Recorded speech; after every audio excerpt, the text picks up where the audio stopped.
Ransomware attacks mount, crippling cities and businesses. San Francisco, New Orleans city government crippled.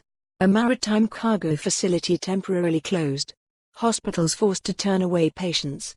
Small businesses shuttered. The cause in each of these incidents, ransomware attacks. In recent years, hackers have taken to locking down entire computer networks and demanding payments to let users back into their systems. The frequency of ransomware attacks, among the scariest and most costly online assaults, has been hard to pinpoint because many victims quietly pay off their attackers without notifying authorities. Now, an array of new data provides perhaps the best available picture of the problem. In 2019, 205,280 organizations submitted files that had been hacked in a ransomware attack, a 41% increase from the year before, according to information provided to the New York Times by Emsisoft, a security firm that helps companies hit by ransomware.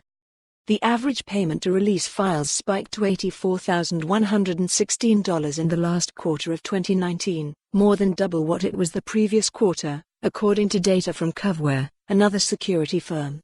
In the last month of 2019, that jumped to $190,946, with several organizations facing ransom demands in the millions of dollars.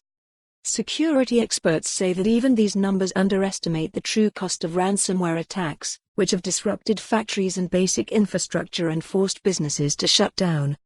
Anything of value that is smart and connected can be compromised and held for ransom, said Steve Grobman, Chief Technology Officer at McAfee. If critical infrastructure systems are held for ransom, what is our policy going to be for dealing with those?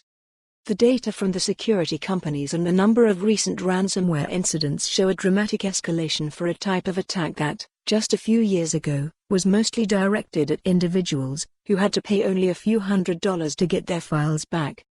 The Coast Guard said in December that ransomware had forced a cargo transfer facility to shut for more than 30 hours after attackers took control of the industrial control systems that monitor and control cargo transfer and encrypted files critical to process operations.